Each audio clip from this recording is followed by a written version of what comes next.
Day 35, serving your way into favor. Genesis 39 verse 4 says, "So Joseph found favor in his sight and served him. Then he made him overseer of his house, and all that he had he put under his authority." There's a truth I've learned in over 4 decades of ministry. Favor and servanthood are connected. If you want God's favor to flow in your life in greater measure, start looking for ways to serve the people he's placed in your path. Joseph's story makes it clear. After being betrayed by his brothers and sold into slavery, he finds himself in Potiphar's house. Now, most people in Joseph's shoes would have been bitter, angry, and unwilling to do anything beyond the bare minimum. But not Joseph. He served Potiphar with such excellence that Potiphar put everything he owned under Joseph's authority. That's the power of a servant's heart. Joseph didn't just do his job, he did it with an attitude of faith and commitment to honor God. Genesis 39 verse 3 says, "His master saw that the Lord was with him, and that the Lord made all he did to prosper in his hand." Potiphar recognized that Joseph was different, and that difference was the favor of God revealed through a spirit of service. I've seen this play out in my own life. Years ago, I was a guest speaker at a church in Nashville. When we arrived, the hotel meeting room they used for services wasn't set up at all. No chairs, no sound system, nothing. I could have said that's not my responsibility, but instead I took off my coat, set down my Bible, and started stacking chairs. Why? Because we couldn't have church without the chairs being set up. Serving wasn't beneath me. It was a pathway to seeing God move in that service. Too many people today have an attitude that says, "What can you do for me?" instead of "How can I serve you?" But Jesus himself said in Matthew 20:28, "The Son of Man did not come to be served, but to serve, and to give his life a ransom for many." If the King of Kings lived as a servant, we're not above doing the same. Joseph's service didn't go unnoticed. It opened doors. It brought him into places of influence. It protected his integrity.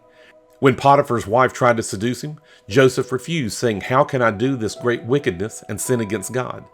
Notice his first concern was not about what Potiphar might think, but about what God would think. Now that's integrity. Serving with integrity is more than doing the right thing when people are watching. It's about honoring God in everything you do. And here's the beauty. When you serve with integrity, God will make sure the right people notice. Now let me give you a truth that might stretch you. Sometimes serving will take you places you didn't expect. For Joseph, serving led him to prison after being falsely accused. That doesn't sound like favor, does it? But in prison, the same thing happened. He served, he was promoted, and eventually his faithfulness positioned him to meet the very people who would connect him to Pharaoh. Don't ever underestimate where serving can take you. Sometimes the road to your palace runs right through someone else's kitchen, office, or even a prison cell. Serve where you are, and God will promote you in his timing. So who can you serve today? Is it your boss, your co-workers, your family, your church? Serving is never wasted in God's kingdom.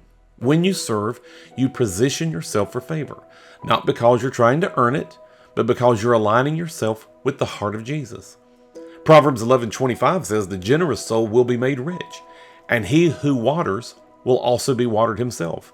When you pour into others, God makes sure you're filled back up, often and always with more than you had before. Joseph's rise to power didn't happen overnight. It was a process, a series of moments where he chose to serve faithfully, keep his integrity, and trust God with the results. If you'll do the same, you'll see his favor not only on your life, but working through your life to bless others. Make this confession with me. Father, I thank you that I'm called to serve like Jesus served. I choose today to serve the people you've placed in my life with excellence, with integrity, and with joy. I believe that as I serve, your favor surrounds me, promotes me, and opens doors no one can shut. My heart is set on honoring you in all I do, and I trust you to bring me into every place you've prepared for me. In Jesus' name.